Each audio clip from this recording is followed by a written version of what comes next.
पूजा करताना शंख का वाजवला जातो? काय आहे शास्त्रीय महत्त्व? हिंदू धर्मात लक्ष्मी आणि नारायण यांना प्रिय मानला जाणारा शंख. शंख वाजवून शुभता आणि पावित्र्य वाढवणारा शंख आणि पूजा सर्व संकटे दूर करून इच्छा पूर्ण करणारा शंख. त्या मंगल चिन्हाचे महत्त्व आणि आवश्यक नियम जाणून घ्या. हिंदू धर्मात शंखाला खूप धार्मिक महत्त्वाचे स्थान दिले गेले आहे. सनातन परंपरेत असे मानले जाते की शुभ आणि सौभाग्याचे प्रतीक मानला जाणारा शंख ज्या घरात दररोज पूजा केली जाते त्या घरात नेहमीच शुद्धता आणि सकारात्मक ऊर्जा राखतो आणि पूजेच्या वेळी वाजवला जातो. हिंदू मान्यतेनुसार शंख आणि माता लक्ष्मी समुद्र मंथनाच्या वेळी प्रकट झाल्या, म्हणूनच ती माता लक्ष्मीचा भाऊ मानली जाते. विशेषतः नारायण पूजेमध्ये वापरल्या जाणाऱ्या या शंखाच्या उपासनाचे नियम, महत्त्व आणि उपाय याबद्दल तपशीलवार जाणून घ्या.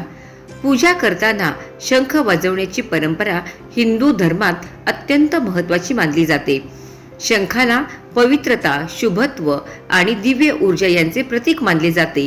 धार्मिक मान्यतेनुसार शंखाचा नाद नकारात्मक ऊर्जा दूर करून सकारात्मक वातावरण निर्माण करतो असे मानले जाते.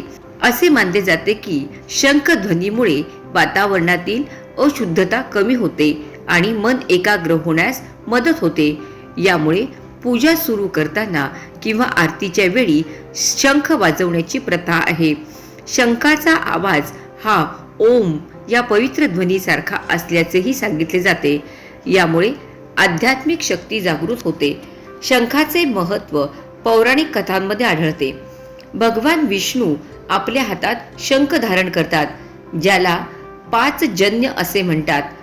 महाभारतातही युद्ध सुरू होण्यापूर्वी शंखनाद केला जात असे, जो विजय आणि धैर्याचे प्रतीक मानला जातो. शंख वाजवणे म्हणजे एक प्रकारे दैवी शक्तींना आमंत्रण देणे आणि वाईट शक्तींना दूर ठेवणे असे मानले जाते. यामुळे मंदिरामध्ये आणि घरी पूजा करताना शंख वाजवण्याला विशेष स्थान आहे. वैज्ञानिक दृष्टिकोनातून पाहिले असता शंख वाजवल्याने फुफ्फुसाचा व्यायाम आणि श्वसनक्रिया सुधारते. शंख वाजवताना खोल श्वास घ्यावा लागतो, ज्यामुळे शरीरात ऑक्सिजनचे प्रमाण वाढते. यामुळे मन शांत राहते आणि ताण कमी होतो. तसेच शंखाच्या ध्वनीमुळे आसपासच्या वातावरणात कंपन निर्माण होतात, ज्यामुळे काही सूक्ष्म जंतू नष्ट होण्यास मदत होते असेही मानले जाते. एकूणच शंख वाजवणे हे धार्मिक, आध्यात्मिक आणि आरोग्याच्या दृष्टीनेही फायदेशीर आहे. ज्या व्यक्तीला पैशाची इच्छा असेल त्यांनी घरात एक खास मोत्यांचा शंख ठेवला पाहिजे. सनातन परंपरेत हे देवी लक्ष्मीचे प्रतीक मानले जाते. असे मानले जाते की ज्या घरात माता लक्ष्मीसह या शंखाची पूजा केली जाते त्या घरात पैशाची कमतरता भासत नाही. हा शंख चंद्राची शुभ फळे देतो. दक्षिण शंखात दूध आणि गंगाजल भरल्याने भगवान विष्णू, भगवान कृष्ण आणि भगवान राम लवकरच अभिषेकाचा आशीर्वाद घेतात. हा उपासनेचा उपाय केल्याने नारायणासह लक्ष्मीच्या आशीर्वादाचा वर्षाव होतो. हिंदू मान्यतेनुसार पूजेच्या ठिकाणी दक्षिण शंखात शुद्ध पाणी भरल्याने देवी लक्ष्मी घरात कायमची निवास करते आणि तिची कृपा नेहमीच टिकून राहते.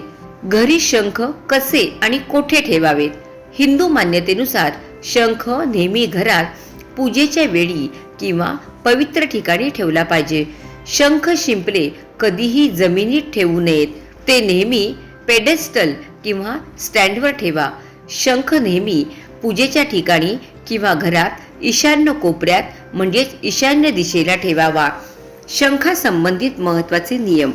पूजेसाठी वापरल्या जाणाऱ्या या शंखात नेहमीच पाणी ठेवावे आणि पूजा पूर्ण झाल्यानंतर या शंखाचे पाणी घरातील सर्व कोपऱ्यांवर आणि लोकांवर शिंपडले पाहिजे. शंखाचे शुभत्व प्राप्त होण्यासाठी दररोज सकाळ संध्याकाळ पूजेच्या वेळीच तो वाजवला पाहिजे. वापरानंतर शंख नेहमी शुद्ध पाण्याने स्वच्छ करावे. भगवान शिवाच्या उपासनेत शंखाचे पाणी कधीही विसरता कामा नये. शंख नेहमी पूजेनंतरच वाजवला पाहिजे. घरात विनाकारण शंख वाजवू नयेत.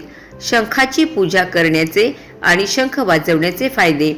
हिंदू मान्यतेनुसार ज्या घरात शंखाची पूजा केली जाते त्या घरात धनाची देवी माता लक्ष्मी नेहमी प्रसन्न होते. ज्या घरात शंख असतो आणि तो रोज फुंकतो त्या घरात असलेले सर्व प्रकारचे दोष दूर होतात.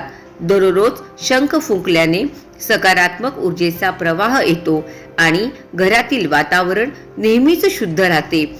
शुद्ध फुंकणे आरोग्यासाठीही फायदेही असते. असे मानले जाते की शंख फुंकल्याने फुफ्फुसे मजबूत होतात आणि एखाद्या व्यक्तीची श्वसन क्षमता सुधारते.